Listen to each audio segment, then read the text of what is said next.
Complete Airtable project management tutorial. Hi there, you guys. In this video, I'll talk you through the features and how you can start working on your projects using Airtable right here. So if you want to go to their platform, just type in airtable.com, and after that, you'll land on this website over here.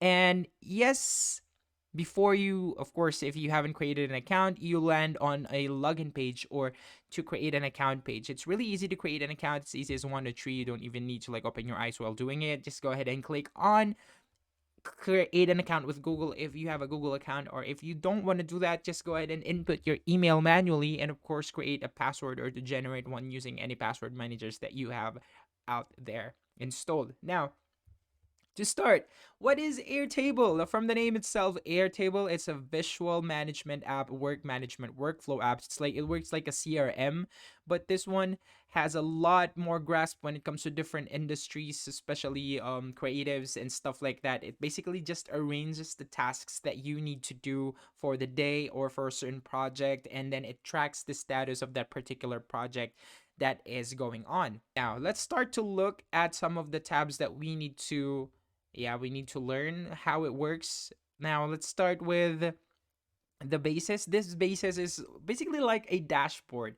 So it actually shows you stuff that you need to see, like from other workspaces, like you can look at here project tracker of this. I've already created this particular project right here. It's called video creation hub. Now once you create another base, a base, it will actually look like this, and a base is basically a workspace for you to work on your projects. So once you created another workspace, these are the things that you can see. You have a project tracker, a sales CRM, a content calendar, a product planning tab, job hunting.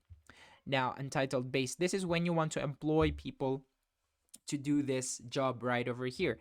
Now, what else can you do? You can actually go ahead and click on share right here. And once you do that, you'll just have to choose if you want to invite by email, if you want to invite by link, and then just put them right over here and then send invite right here. Now, what else can we do here on this particular workspace? What else? You can add another base right here. So if you have um, multiple workspaces that you're managing, you can just add in another base by clicking that tab right here. You're actually making something from scratch right here. And then actually you can just check this cards out. You can start from scratch using this card. You can quickly upload using this card right here. And you can immediately start with templates. This is one of the coolest things on this app, you guys, that I wanted to show you.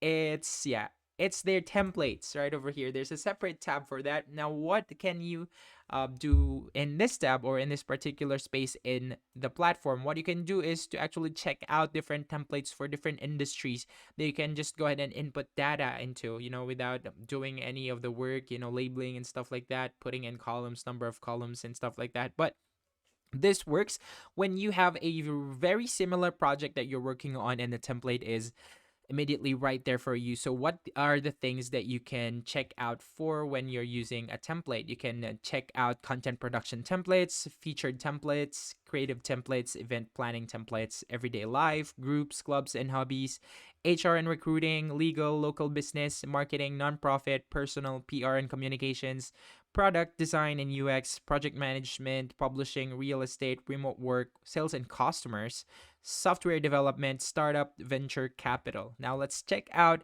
how one of these templates look like. Let me just click on from this. Let's try and choose local business over here.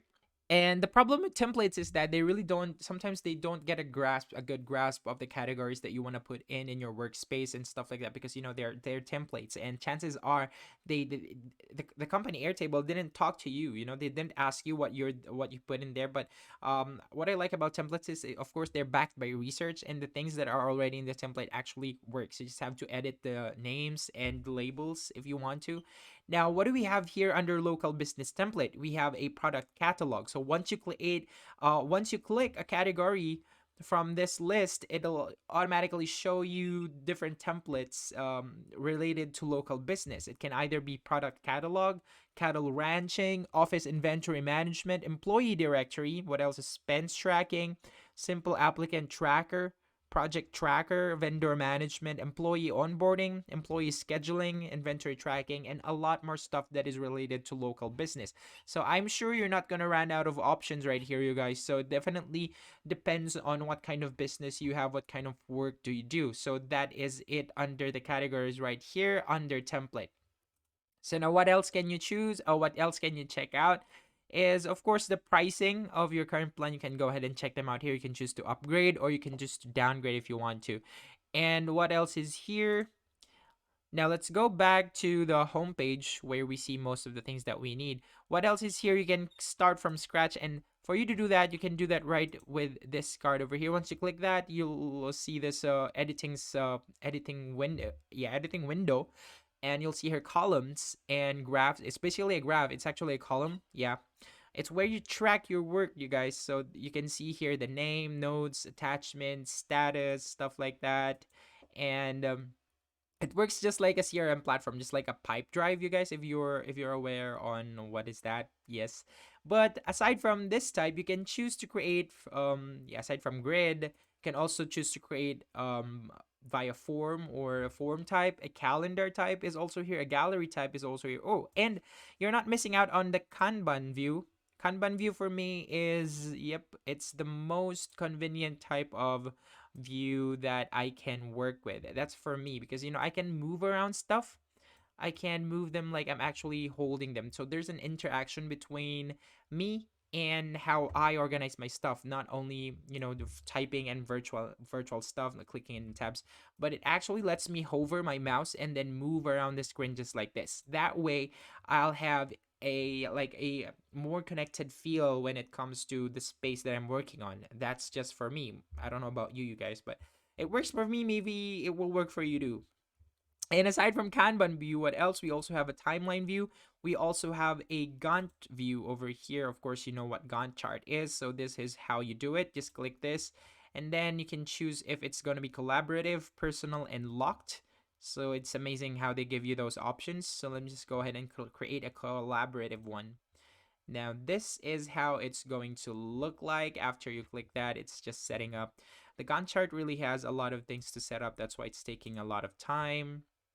You can it also asks you if you want to import your data right away, but if not, you can dismiss it and then you can continue without discrepancies. And let's continue, and I think we're done. So this is how the Gantt chart looks like. So what else is here?